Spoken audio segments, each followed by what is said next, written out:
Oke, assalamualaikum teman-teman semuanya.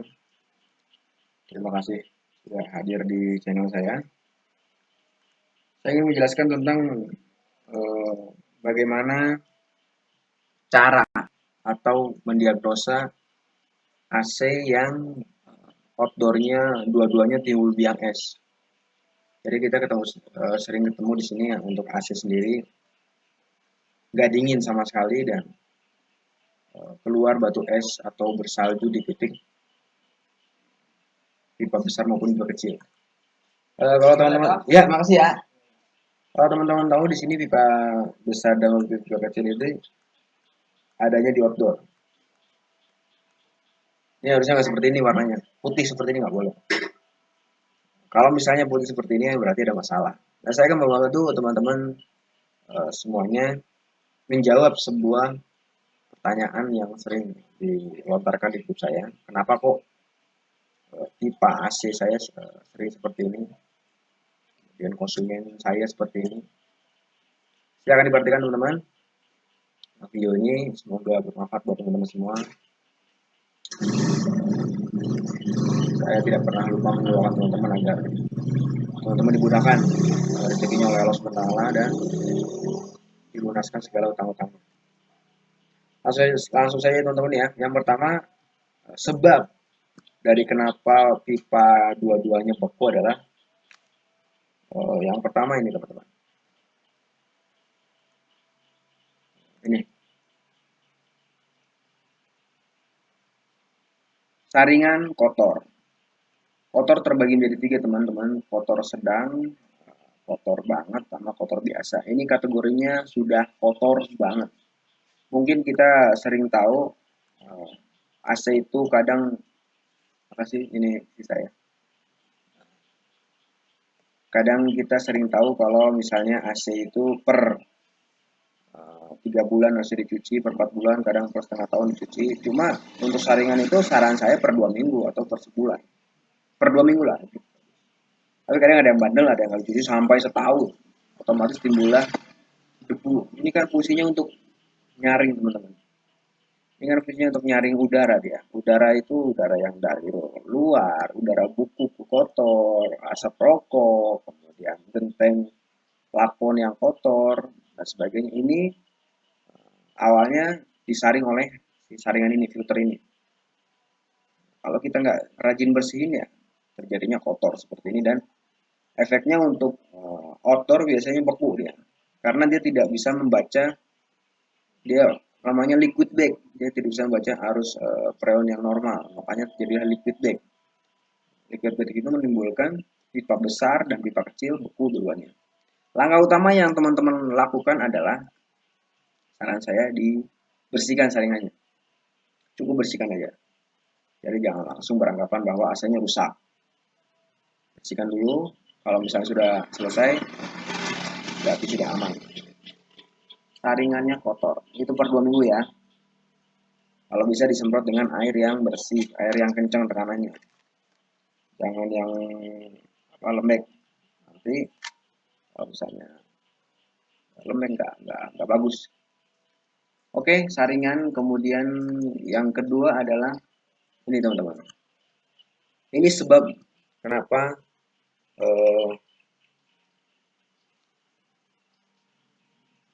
pipa AC dua-duanya jadi beku. Salah satu sebabnya ini. Ini namanya fan indoor atau dinamo fan indoor atau kipas indoor.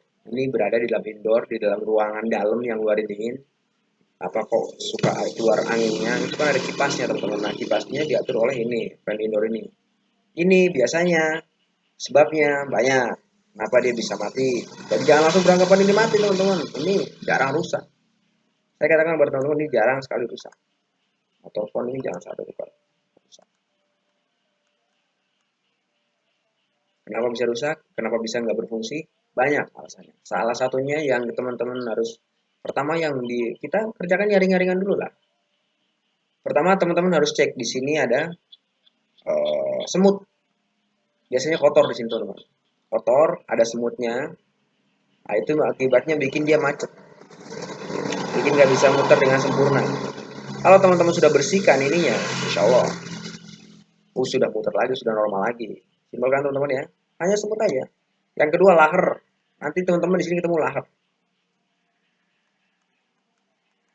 Nanti di sini teman-teman akan ketemu lahar. Di dalamnya kan ada lahar. Ini yang buat poros utaranya kan lahar. Nah, lahar itu bisa jadi macet. Baik. Jadi kelihatan teman-teman pada saat diputer keras apa enteng. Kalau enteng berarti lahar aman. Kalau berat banget lahar bermasalah. Diganti laharnya lahar berapa itu? Lahar itu 5.000 rupiah.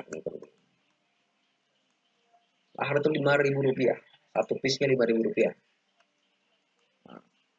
Bayangkan teman-teman bermodalkan 5.000 rupiah, kulkas yang tadi, kulkas. AC yang tadinya pipa kecil beku, pipa gede beku sembuh. Senang teman-teman ya. Itulah namanya. Itulah fungsinya berbagi ilmu. Lahar sudah, kemudian lahar. Pastikan juga kabelnya aman teman-teman ya. Ini kabel yang terkoneksi dari modul ketemu dinamo ini harus aman. Nggak boleh satu pun yang terputus. Terus kemudian kalau putus asma-asma nggak disambung aja. Kalau kurang tinggal di bypass dengan kabel yang lain. Misalnya pakai kabel yang lain juga bisa. Yang penting besarnya sama. Itu juga bisa. Kabel bisa mengaruh. Kalau putus pasti dia nggak bisa hidup sih kipasnya. Lahar kabel selanjutnya semut sudah saya bahas tadi ya semut ya. Selanjutnya nih teman-teman. Kalau ini namanya kapasitor. Ini jauh lebih murah dari lahar. Kenapa ini bisa rusak Mas Andre? Ini bisa rusak karena dia untuk kapasitor sendiri setahu saya dia ada umurnya. Ada umurnya berapa ribu detik gitu. Terus yang kedua juga ngaruhnya yang kalau misalnya teman-teman AC-nya jarang dicuci biasanya berat, si balingnya berat. Kipasnya berat, otomatis ininya yang pertama kalah duluan ininya, kapasitor ini yang kalah. Digantilah kapasitornya, selesai. Kapasitor ini kalau teman-teman tahu harganya berapa? Ini harganya hanya yang saya tahu aja 3 kelihatan itu teman-teman. Oke, merah aja. Saya hapus dulu. Ini kalau teman-teman tahu harganya berapa? Nah, harganya 3K. 3K itu 3.000 perak. Harganya 3.000 rupiah. Bahkan kalau saya kemarin ke teman saya sih, teman itu harganya cuma 2.500. Kalau teman-teman lebih lihai lagi bisa ngambil dari kipas angin yang rusak. Ini kan kapasitor kipas angin. Jadi kipas angin kalau teman-teman kalau punya kipas angin yang rusak atau kipas angin yang pakai, diambil aja ininya, bisa. Ini kapasitornya. Berarti teman-teman memodalkan 0 rupiah, nggak modal apa-apa. Tapi AC-nya bisa sembuh. Bermodalkan ini 3.000 rupiah. Lalu kemungkinan selanjutnya adalah, laharnya udah kapasitor. Ini kemungkinan selanjutnya adalah ini teman-teman. Paham ya? Ini namanya evaporator. Ini fungsinya buat ngeluarin dingin. Nah, teman-teman. Ini fungsinya buat ngeluarin dingin, kemudian dinginnya dioper ke ruangan. Jadi ini evaporator ini fungsinya buat menyimpan dingin, kemudian dioper oleh kipas, dibuang ke ruangan, teman-teman. Apa ini bisa? Kenapa ini kok sebabnya ini bisa jadi pipa yang beku, Mas Andre? Karena ini diciptakan untuk apa namanya? Biar dinginnya keluar. Maksudnya gimana ya? Jadi dia akan terjadi liquid kalau misalnya hembusannya tuh kurang. Jadi dia pada saat ngeluarin dingin dia tuh harus keluar. Yang keluar itu kipas. Kalau misalnya dinginnya nggak keluar, otomatis si kompresor tetap bekerja, tapi akhirnya produknya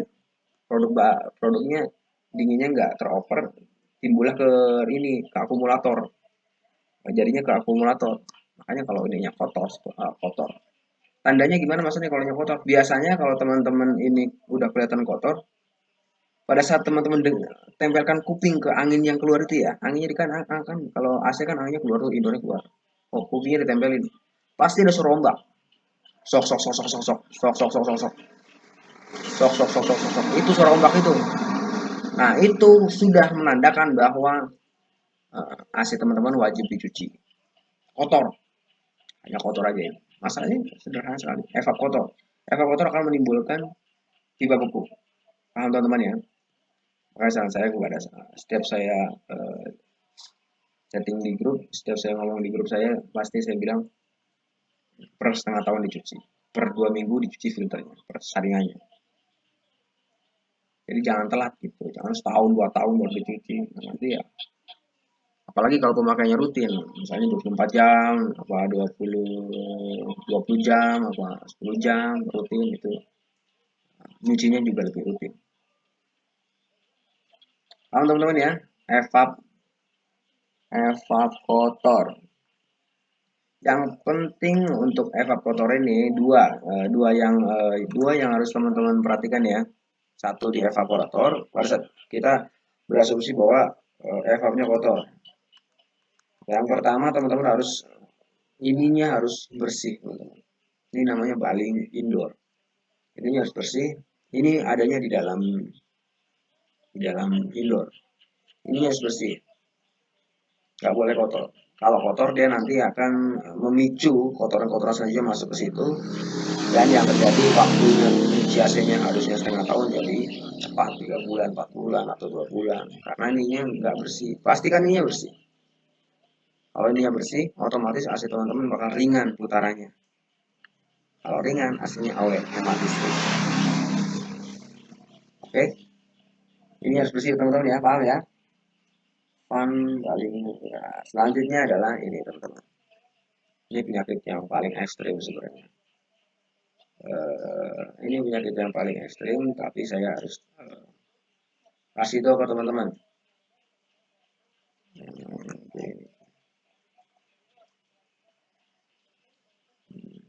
Ini kan ya.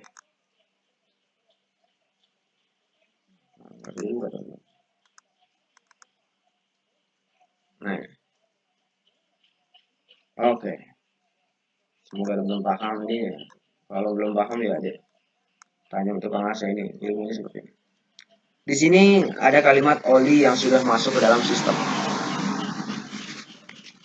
Jadi awal mulanya AC-nya jarang dicuci. Awal mulanya itu jarang dicuci.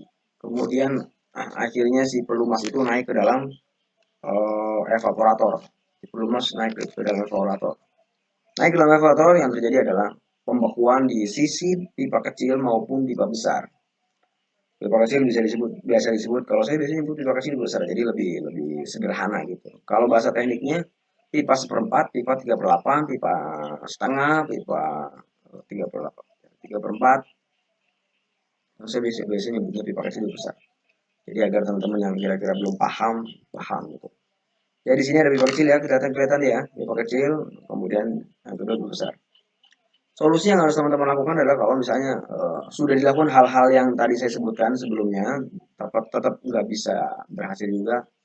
Masalahnya ada di evap indoornya sudah masukkan oli. Tapi ini jarang terjadi teman-teman. Oke, saya tegaskan kepada teman-teman, ini jarang terjadi. Ini kejadiannya dari 10 kasus, ini baru kejadiannya 1. Jarang terjadi. Tapi saya harus sebutkan kepada teman-teman. Ini solusi gimana Mas Andre? Solusinya adalah di blasting, di flashing, dikuras dengan cara menggunakan R11 atau metil. Metil nanti teman-teman bisa lihat di video-video saya sebelumnya. Metil atau Tazon, kemudian didorong dengan R22 atau didorong juga dengan, kalau nggak ada R22 didorong dengan R40, kalau nggak ada R40 didorong dengan R32. Tapi kalau saran saya untuk hematnya teman-teman, bagusnya menggunakan LPG. Kalau teman-teman LPG ya, ada di video saya kenapa saya bahas tentang LPG, karena LPG itu bagus, dia tekanannya tinggi, dinginnya juga bagus. Tapi saran saya hanya untuk fungsinya untuk menurunkan ampere aja. Menurunkan ampere maksudnya gini, 1 PK dinginnya biar ampernya biar turun, biar wattnya biar turun, terus pengen dihemat gitu kan, tapi dinginnya otomatis dinginnya turun ya. Nah itu pakai LPG bisa. Ini juga bisa buat kemudian buat kulkas juga bagus LPG. Ini lihat aja di video saya sebelumnya. Bagus pakai LPG itu lebih hemat. LPG 3 kilo berapa rupiah, teman-teman kan tahu ya. LPG 3 kilo 20.000 rupiah, lebih hemat sekali daripada pakai RP 10 atau RP 2. Kemudian di wiring, saya mau bahas sedikit tentang oli, teman-teman. Kamu otomatis kan nanti olinya habis ya. Kalau misalnya udah dikuras, pasti dipasang lagi. Teman-teman juga harus menambahkan oli. Anggap aja kira-kira ya itu paling kurang 20-30%, nambahnya 20-30%. Untuk AC 1 PK itu 300 mili, 1 PK, setengah PK, 3/4 PK itu 300 mili. Kalau Maman 250 mili apa 275 mili. Saya mau jelasin kepada teman-teman tentang ini, teman-teman. Nah ini, saya juga mau membahas ini. Saya selama 9 tahun bergerak atau berkecimpung di dunia pendingin, saya selalu memakai oli yang ini. Bahkan oli-oli yang lain juga saya nggak masalah. Loh, oh, bukan oli yang R22, R42 atau R32? Ya, saya memakai oli ini dan saya buktikan hasilnya nggak ada masalah, makanya saya memakai oli ini. Ini juga nggak ada efek apa-apa untuk kinerja saya, bagus-bagus semua, nggak ada masalah. Tapi kembali ke teman-teman sendiri atau mungkin mentor atau guru ya, teman-teman kan kadang ada yang punya guru, tergantung pendapat masing-masing. Kalau saya hanya menyalurkan apa yang sudah saya pelajari selama 9 tahun ini. Pakai oli ini lebih hemat. Hematnya apa? Ini harganya hanya 23.000 rupiah per 0,8 liter. Berarti kan hematnya lebih wow ya daripada oli-oli yang R40 atau R32 atau R22. Lebih hemat gitu. Tapi pilihan jangan, teman-teman. Kalau saya pakai oli ini nggak ada masalah sih selama 9 tahun. Ini sebuah apa namanya, sebuah ilmu lah, teman-teman. Kita nggak perlu debat, kita di sini hanya berbagi ilmu. Kalau yang kira-kira butuh silahkan diambil, kalau nggak butuh ya jangan. Simpel sekali. Belajar sama saya masih pelan-pelan dan simpel. Oke, mungkin cukup sekian yang bisa saya sampaikan kepada teman-teman. Semoga apa yang sudah saya sampaikan ini bermanfaat buat teman-teman semua. Ingat, ini adalah ilmu teknik, nggak bisa buru-buru, harus pelan-pelan, harus teliti, harus tenang. Saya doakan agar segala urusan teman-teman dimudahkan oleh Allah SWT. Jangan lupa like dan subscribe serta jempolnya. Apabila teman-teman belum paham dengan apa yang saya sampaikan, silahkan bahas di komen, silahkan komentar aja, nanti saya akan bantu jawab. Oke, mungkin itu aja yang bisa saya sampaikan. Saya kira assalamualaikum warahmatullahi wabarakatuh.